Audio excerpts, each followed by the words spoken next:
ऐसा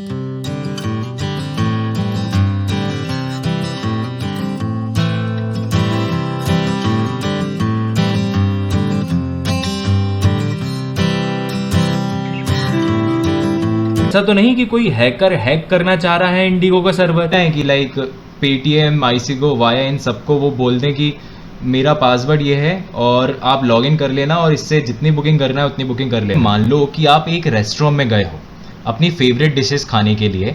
अब वहाँ पर आप डायरेक्टली शेफ से जाकर तो बोलोगे नहीं कि मुझे पिज़्ज़ा या बर्गर खाना है। इसके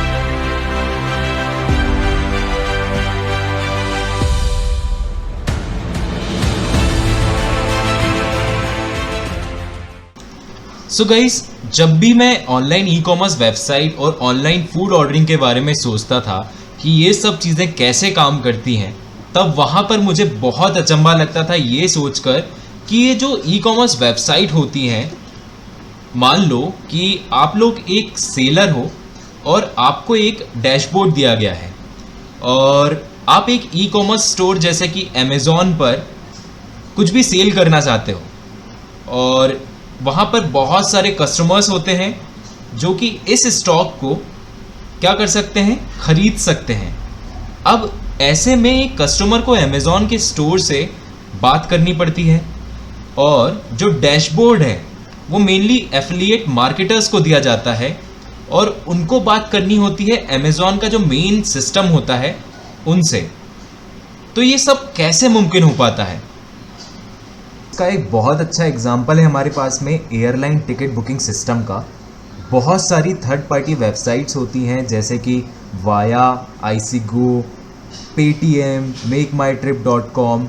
तो ये सब टिकट बुकिंग करवाते हैं और जब ऐसा होता है कि ये सारे के सारे जो प्लेयर्स हैं जैसे कि आईसीगो, मेकमाईट्रिप, ये अलग अलग एयरलाइन जैसे कि इंडिगो, एयर इंडिया, विस्तारा, इस तरह की एयरलाइन से बात कर पाए, यानी कि ये इंडिविजुअल कंपनीज जो हैं ये नंबर ऑफ़ सीट्स कितनी बची हैं और कौन सी बुक हो गई है वो फैच कर पाए, या फिर अगर टिकट बुक हो जाती है तो ये सिस्टम्स में अपडेट कर पाए।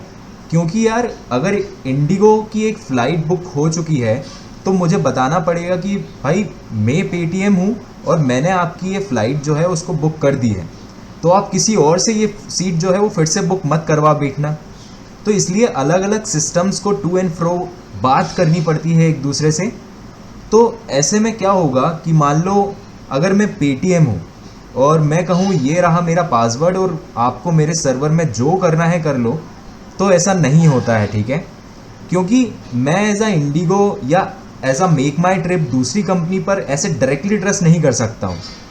तो अगर मान लो मैं इंडिगो लेकर बैठा हूँ, जो कि मैं लेकर नहीं बैठा हूँ, राइट, पर मान लो कि मैं अगर इंडिगो को जो है वो मैं ओन करता हूँ, तो मैं पेटीएम या किसी और कंपनी पर ऐसे भरोसा नहीं करूँगा या पेटीएम मुझ पर भरोसा नहीं करेगी और हम लोग कुछ इस तरह से कम्युनिकेशन करेंगे या कम्युनिकेशन करने की कोशिश करेंगे कि भाई ये भरोसा भी बना रहे और काम भी हो जाए। तो ये भरोसा भी बना रहे और काम भी हो जाए वाला काम हमको एपीआई करवाती है।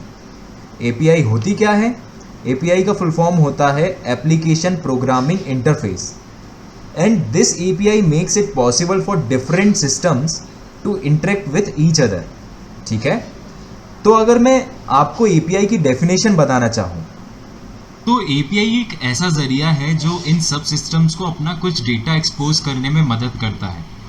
तो जब भी पेटीएम को बात करनी होगी इंडिगो से तो वो ऐसा डायरेक्टली नहीं कर सकता, पहले उसे इंडिगो के API से बात करनी होगी, ठीक है?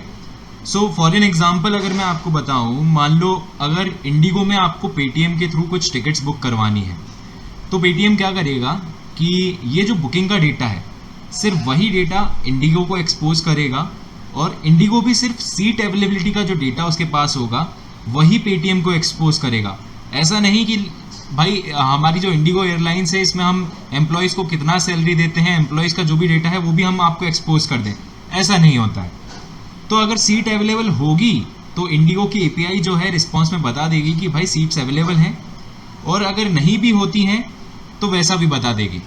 ठीक है। सो यहाँ पर थर्ड पार्टी वेबसाइट पेटीएम जो है वो एक रिक्वेस्ट हम लोग यहाँ से डाल रहे हैं एयरलाइन के ऊपर, जैसे इंडिगो के ऊपर, कि मुझे ये सीट्स अवेलेबल है या नहीं है, आप मुझे बताओ। सो ये उतना ही डेटा बताएगा मुझे। ठीक है। और अगर अवेलेबल हुई तो रिस्पॉन्स में वो हमें आंसर दे देगा एयरलाइन इंडिगो जो है, और नहीं हुआ तो वैसा भी बता देगा। तो ऐसे वर्क करता है एपीआई। एपीआई की वर्किंग को और बेहतर तरीके से जानने के लिए मान लो इंडिगो वालों ने अपनी वेबसाइट का एक एंड पॉइंट दिया हुआ है और उन्होंने यहाँ पर कहा है कि तुम goindigo.com/makebooking/API की ये डाल देना यहाँ पर।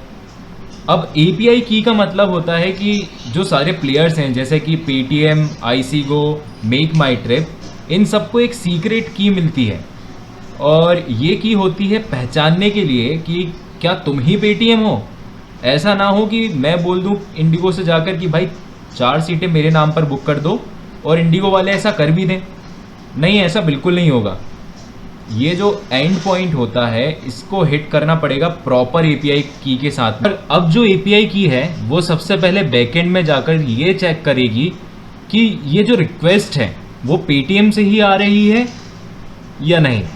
ऐसा तो नहीं कि कोई हैकर हैक करना चाह रहा है इंडिगो का सर्वर। अगर पेटीएम की एपीआई की इंडिगो की एपीआई की से मैच होती है तभी वो उसको डेटा प्रोवाइड करवाएगी, वरना बोलेगी इनवैलिड क्रेडेंशियल गेट आउट। तो बेसिकली एपीआई एक इंटरफेस है, यानी कि एक जरिया है जिसकी सहायता से आप लोग एक्चुअल सिस्टम से बात कर सकते हो।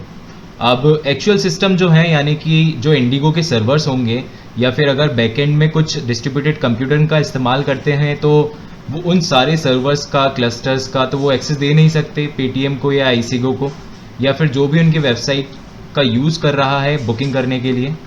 ऐसा थोड़ी ना है कि लाइक पेटीएम, आईसीगो, वाया इन सबको वो बोल दें कि मेरा पासवर्ड ये है और आप लॉगिन कर लेना और इससे जितनी बुकिंग करना है उतनी बुकिंग कर लेना। हम एक ऐसे ज़माने में जी रहे हैं जहाँ पर हम लोग अपनी फेसबुक का पासवर्ड भी किसी से शेयर नहीं करते, तो वो तो बिजनेसेस का पासवर्ड होता है, तो ये बहुत बड़ी बात हो जाती है।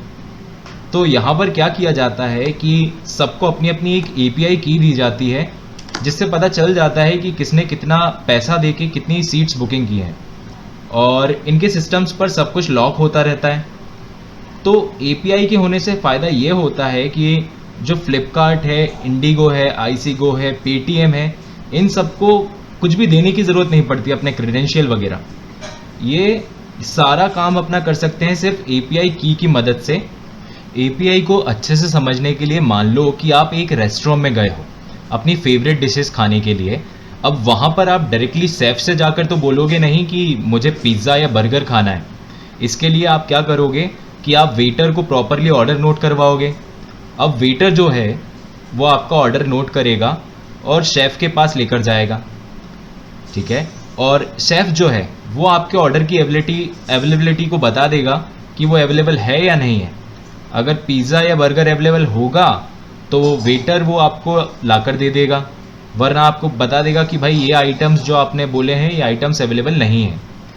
तो जो वेटर है उसको आप एपीआई समझ लो, और आप जो हो मतलब एक यूज़र, वो एक थर्ड पार्टी एप्लीकेशन या थर्ड पार्टी वेबसाइट है जैसे कि पेटीएम, और जो शेफ़ है वो मेन सिस्टम है जैसे कि इंडिगो के सर्वर्स।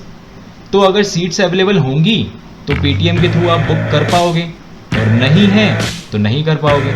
तो यही है एपीआई। ये एक एप्लीकेशन प्रोग्रामिंग इंटरफेस है जो हमारे डेली यूज़ में आने वाले कई ऑनलाइन एप्लीकेशंस के अंदर यूज़ होते हैं।